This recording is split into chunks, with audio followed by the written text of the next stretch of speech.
Just waiting until the song ends, giving people the opportunity to come in. Thank you for showing up. Hey, Alicia.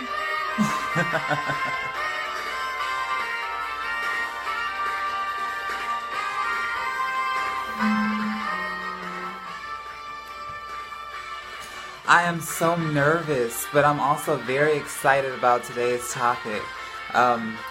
Earlier, I was really scared, but I've sat down and I've thought about it enough and I've processed it enough that I'm ready to share it. So, again, I'm just waiting until the song ends to give people a little bit of time to show up. Hey, Reed. Thank you for coming. I really appreciate it. And thank you, Alicia. You're amazing. So to hear that coming from you means a lot.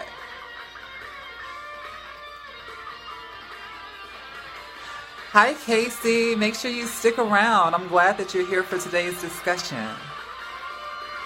I'm just waiting until the music is over to give people a chance to come in so they can watch and listen.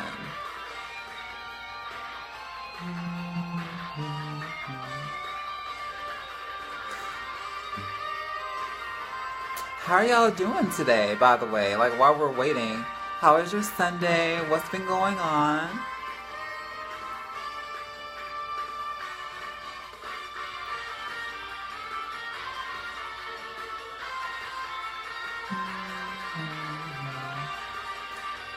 Oh, hi, Victoria Jordan. Thank you for coming.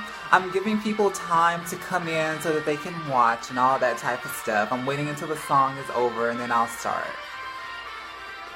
And yes, Alicia, I see that you've been in New York City. Ugh, I love New York City so much. I'm going to have a home out there someday so I can go back and forth between here and Louisiana. When I get tired of one, I go to the other and then just keep going back and forth. And hey, Victoria Johnson. I said Johnson, and I'm looking at your name, Victoria Jordan.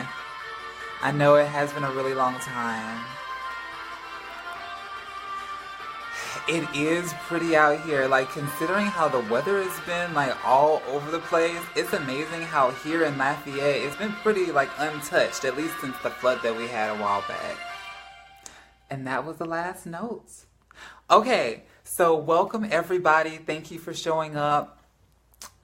This is a really big topic for me to discuss. So I'm going to be doing a lot of talking.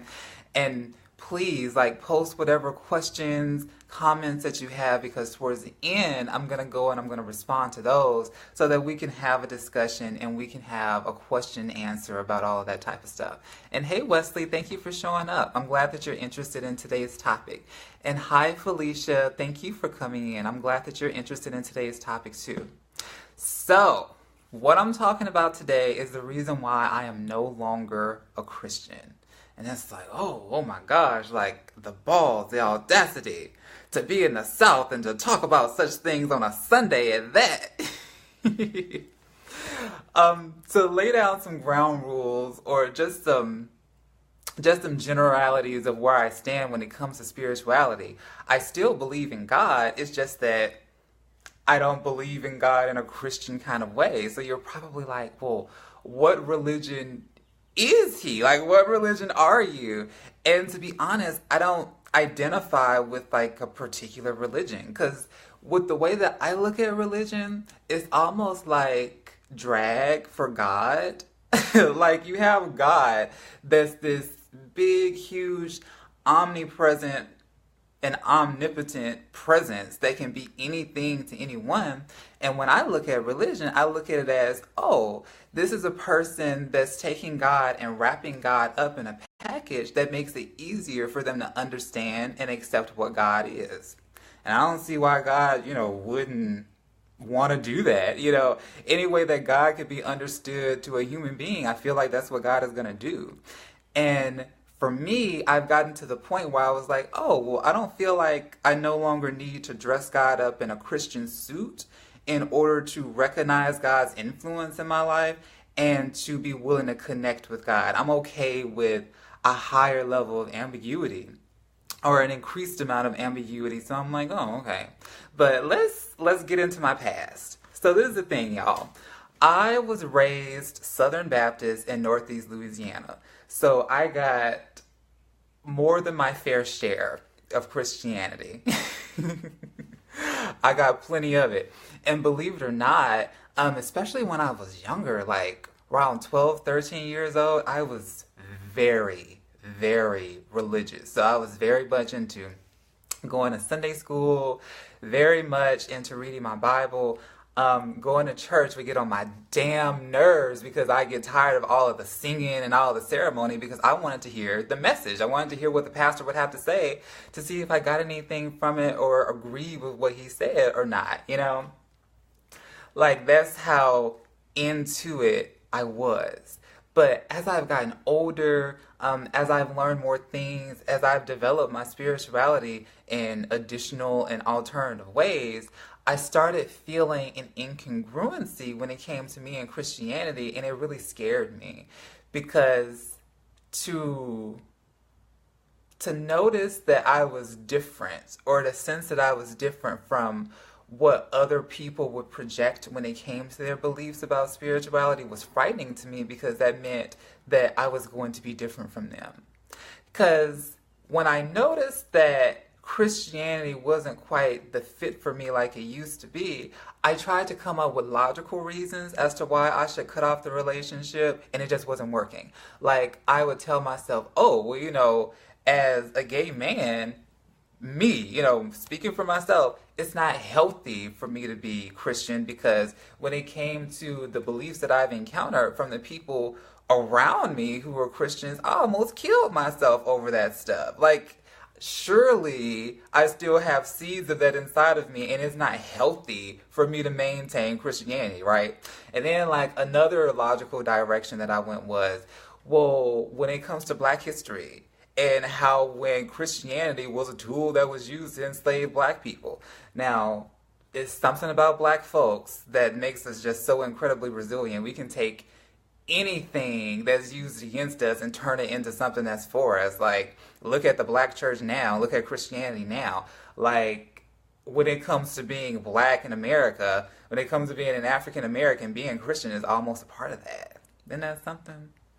And then, like, another logical way that I was trying to break away from Christianity is that I was like, as an adult and as a person who's trying to apply common sense to what it is that I'm seeing, there's all of these things that just don't add up, and people really don't want to engage me on why things aren't adding up. Like, rather than having a discussion with me, people would rather sweep that under the rug, and I'm like, well, this this doesn't make any sense. This is a red flag. So even though I tried coming up with all of these logical reasons as to why Christianity wasn't working for me and why I should divorce myself from it, I wasn't getting to the emotional aspect of it. And the emotional aspect of it was the thing that kept me holding on. And what I realized was, when I really sat with it and I was being super honest with myself, the reason why I was holding on to Christianity wasn't because I believed in Christianity. It was because I was afraid of what would happen to me if I was no longer a Christian. That was the gag, that was the rub. Because when I really thought about it, I was like, well, when it comes to the Bible, do I really believe in it? I'm like, well, I will never take something over the Bible over what my heart is telling me. My heart is what's going to tell me whether or not something is true or not, or whether something is useful or not. Whether it's the Bible, the Quran, whether it's a pamphlet, or even a work of fiction like Harry Potter and the Sorcerer's Stone. I feel like whatever's good for me out in the world, if I encounter it, God lives in my heart. And what I read, what I encounter, if it's good for me and if it's true for me, God is going to let me know that through my feelings and through my conscience. So am I going to take everything in the Bible above what it is that I feel inside of me? No. No, no, no, no, no. And looking at that tenet within itself, I'm like, well, that's kind of like strike one when it comes to me actually saying I'm a Christian because I believe in the same things that Christians do, right? So then there was strike two, which is I hate going to church. I hate it, I hate it, I hate it. And it started with me being a little kid, just having to wear all of these uncomfortable clothes and being in this hot ass building in the country for hours on end, hoping that this is one of the Sundays where you get to eat at the end, make all the suffering worth it. But when it comes to being in church, when it comes to the need to fellowship and to have a community, that was something that I never really felt that I needed in order to reinforce my beliefs. Because I feel like when it comes to religion and when it comes to Christianity, which I still do feel is valuable, I think people fit into two major categories. I think the first category is that people get into a belief system to either empower themselves, they use it as a platform, they use it to expand their mind, and they use it as a way of mastering their lives and interacting with life and other people in a more positive way. And then you have people in the second category who choose a belief system so that they can limit themselves because they're afraid of who they are. They're afraid of what they may find out about themselves or other people, or they are afraid of what can happen if they learn too much and they have to make a decision.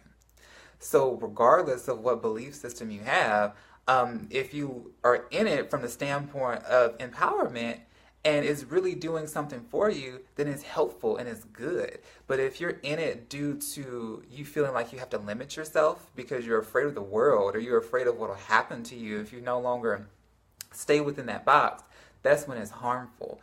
And when it came to me being in Christianity, I thought I was doing it from a place of empowerment, but I was really doing it from a place of limitation. Because at the end of the day, because that's another thing. When it comes to the third tenet of Christianity, just me thinking about all the people in the world who have ever existed and people who ever will, and what I was being taught in my church and the people in my region, they thought that Jesus was the only way to get into heaven. Jesus was the only way to get into a positive afterlife. And I don't believe that because that just doesn't make any sense. Like, I don't think I've ever believed that because I believe in the tenet that what lies above lies below. So what's in heaven, there's some type of representation on earth and vice versa. And I'm like, well, if there's more than one way to skin a cat, there has to be more than one way to get into heaven. Because we all know there's more than one way to get into hell.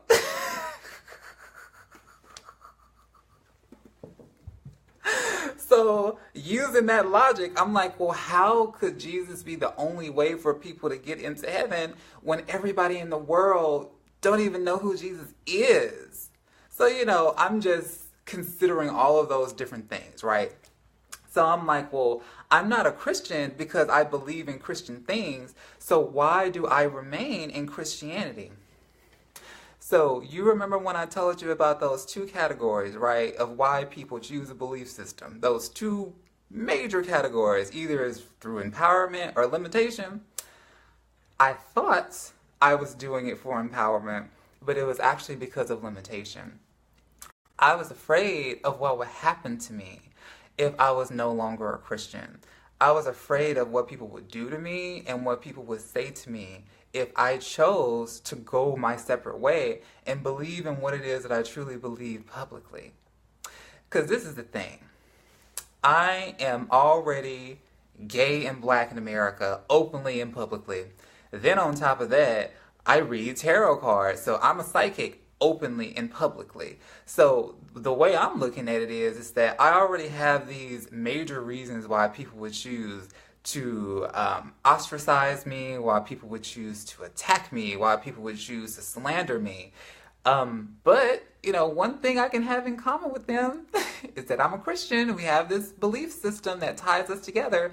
And it's something about claiming the same religion that is able to cause people to overlook so many other things because they'll interpret who you are and they'll interpret what you do through your shared spirituality.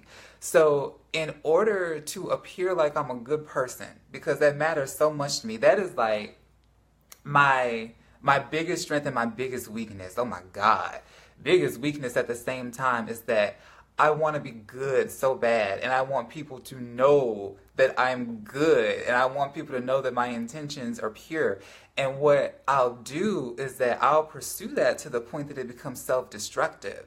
And when I say self-destructive, in order to fit in and for people to like me and for people to think that I'm good, I will take pieces of myself away that are true but are scandalous, that are authentic but can rock the boat, right? That are just so real, but everybody ain't gonna, they ain't gonna like it. So I'll take those pieces of myself away and I'll replace them with what I think that people like.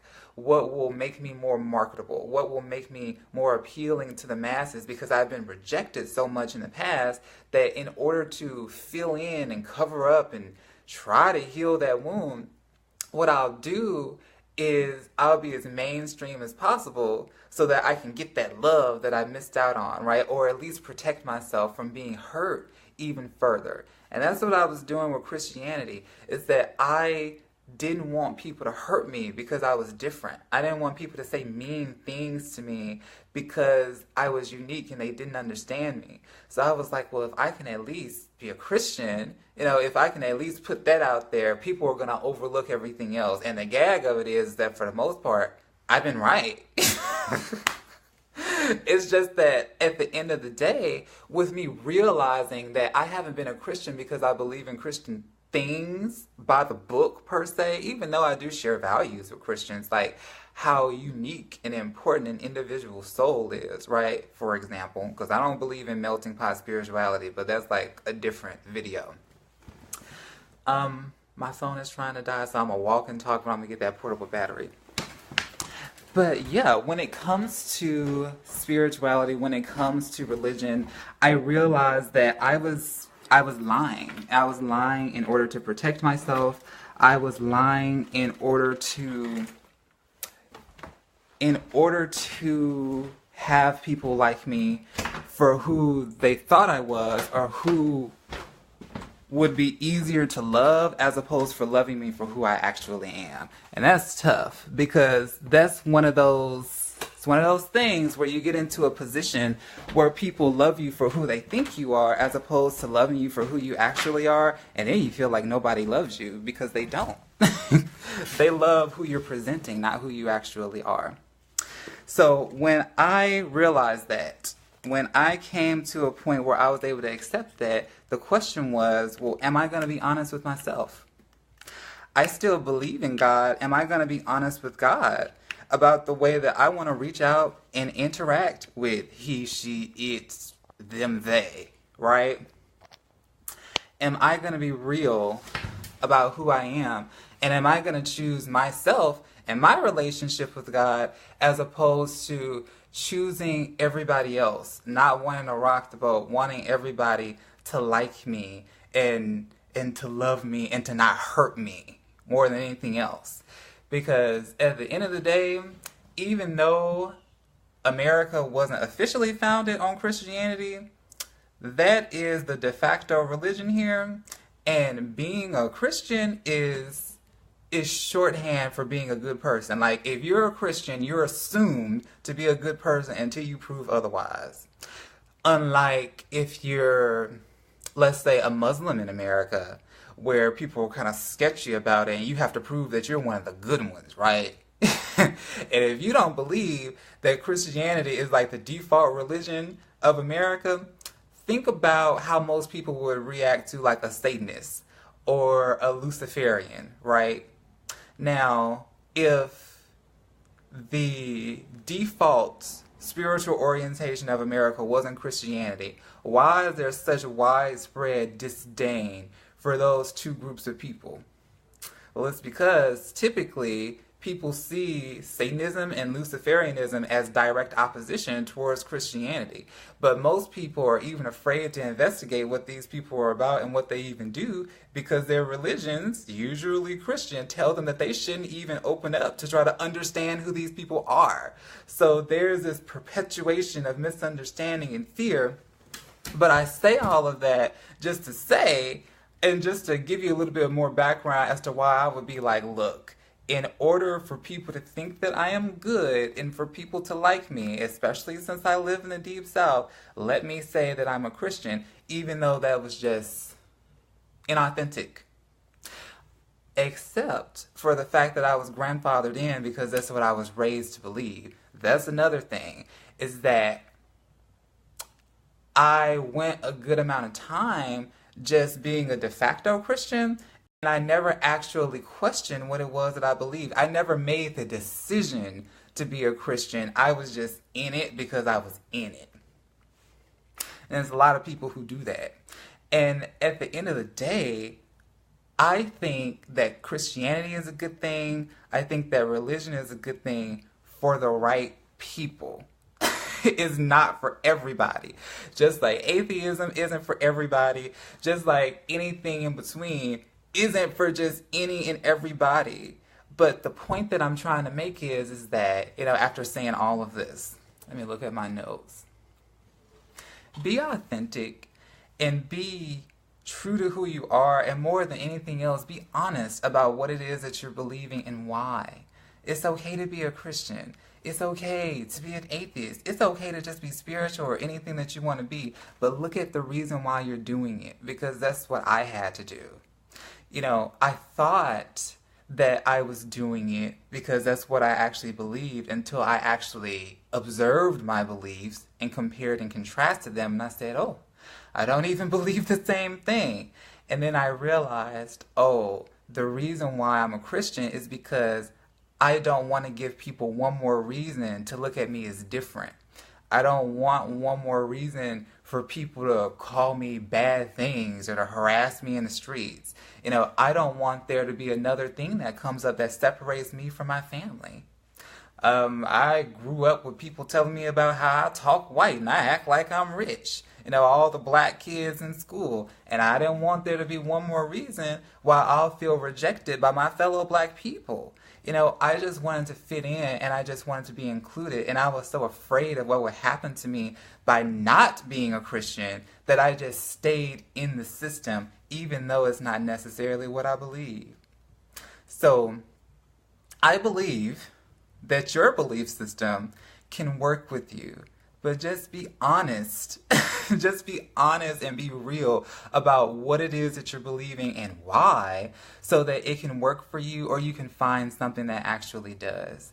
Because anything that's taking up space, especially in your spirit, that's not doing anything for you, is something that's not something that you don't believe in. It'll work against you as opposed to working for you, or it'll at least be a weight upon you that'll prevent you from being able to move forward and finding out what you really do believe and what it actually is out there that works for you.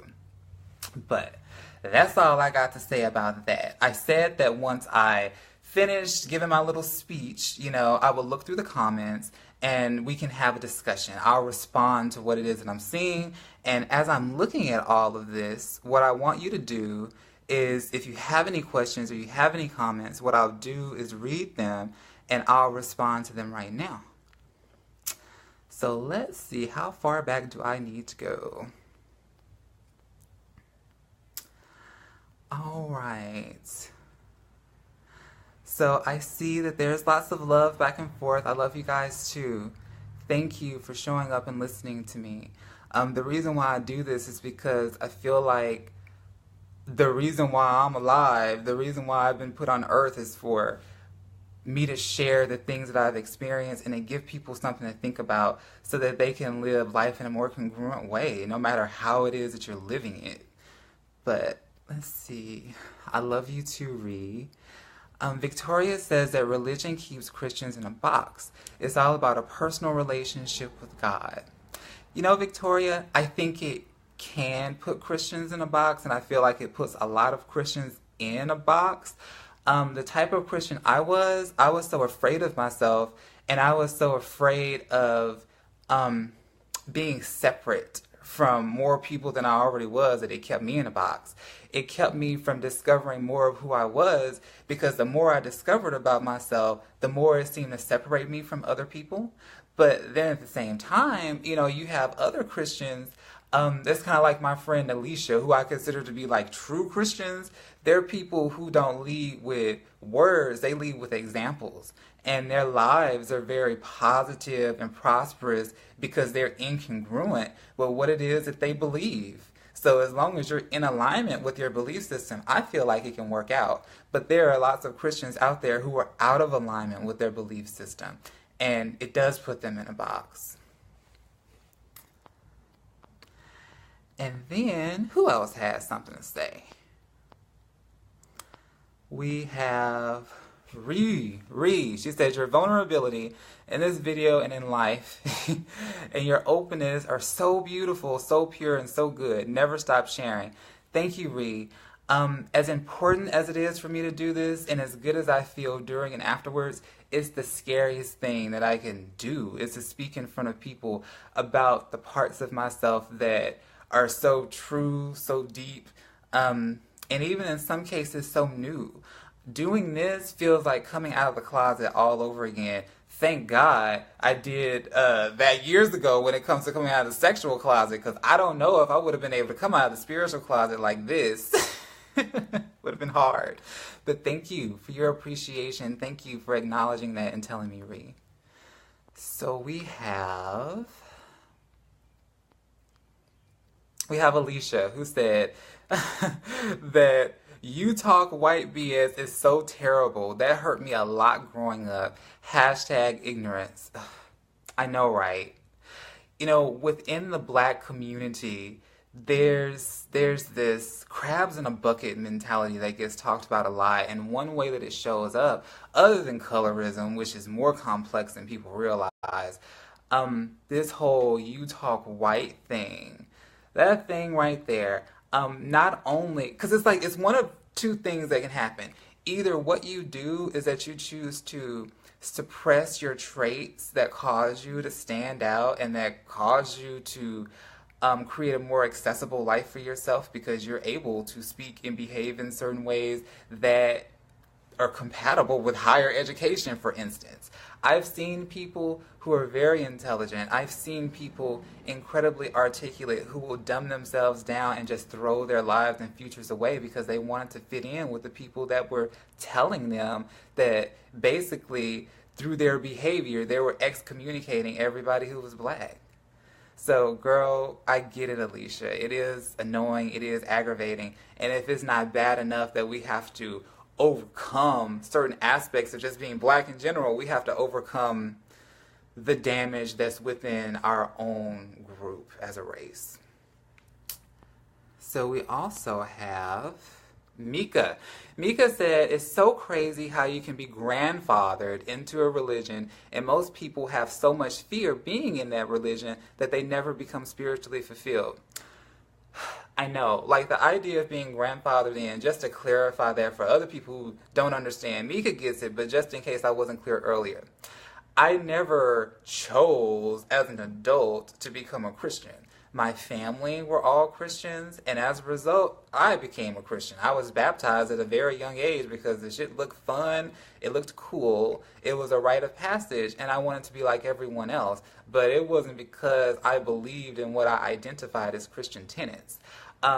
I would say if I chose to be baptized at 18 or at 26, it would be a different type of experience, right? Because I would have a better understanding of what Christianity is, and I could better assess, am I congruent with this, as opposed to, well, I want to be just like my mama, or I want to be just like my sister, so I'm going to do this too. I want to be closer to them. I want to be closer to the people who look like me, so I'm going to do this. Because as a child, that's the reason why I made that decision. So who else?